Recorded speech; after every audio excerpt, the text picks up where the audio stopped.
The letter is dated last Friday, December 7th, from the Congresswoman to Acting Guam International Airport Board Authority Chairman Frank Santos. The subject is the ongoing procurement battle for the award of a new contract for the airport's duty-free concession. It's a 5-year contract with a 5-year renewal option, and 4 companies are bidding for the multi-million-dollar concession, including DFS, which holds the current contract that expires on January 20th. They're facing tough competition from 2 Korean firms, Lotte Duty Free and Sheila Duty Free, as well as the Australian firm JR Duty Free. In her letter over this procurement, the Congresswoman writes, "As the selection process continues, I want to express my views that the contracting process should be fair and transparent.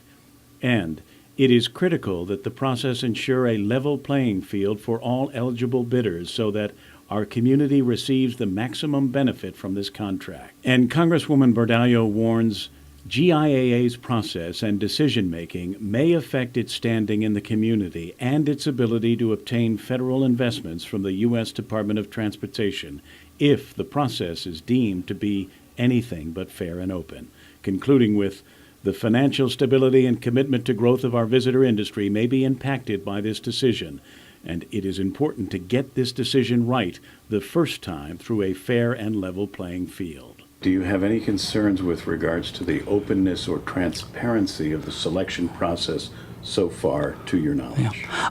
I have to put my, trust and confidence in the people who are on the evaluation team and on the board members who will make the ultimate decision as to who the contract should be awarded to. Senator Tom Atta chairs the committee, which has oversight over the airport. And while he has no concerns about the manner in which GIAA has been handling the bidding process for the duty-free concession, he is concerned about the length of the contract the airport is planning to award. This contract is for a term of 5 years, renewable for another 5.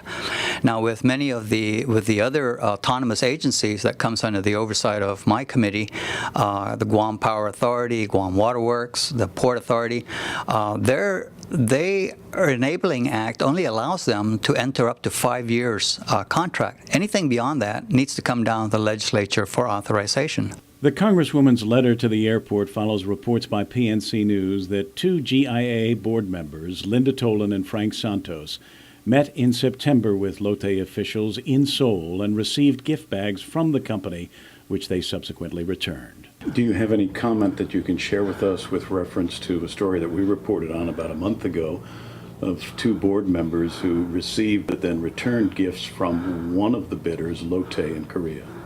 Well, I really would rather not comment on that. That trip to Korea was organized by the Guam Visitors Bureau, whose chairman, Monty Mesa, earlier rejected any suggestion that the meetings in Seoul were arranged meetings with Lotte officials. However, the GVB board chairman is mentioned in an email obtained by PNC News, which is from Hyunji Jong of Lotte Duty Free's business development team to a Guam-based businessman under consideration for Lotte's local bid team. The email reads in part, "Mr. Monty Mesa recommended you as a consultant who is an expert in Guam and bidding for airport concession. After we have your resume, we can discuss the scope of work together."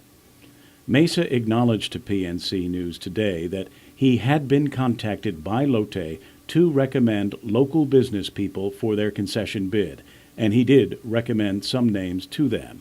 But he categorically stated that he had no contractual relationship with Lotte. "No, I am not employed by Lotte," said Mesa. Mesa declined to say who he did recommend to Lotte, explaining that they were not selected for the bid team on the airport concession. However, he did go on to explain that just like any other business that is good for Guam, they, Lotte, asked for recommendations and I gave them recommendations, adding, "The other bidders also hired consultants for their Guam teams.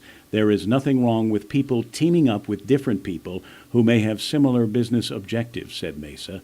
"It's about creating jobs for Guam," he said. Kevin Kerrigan, PNC News.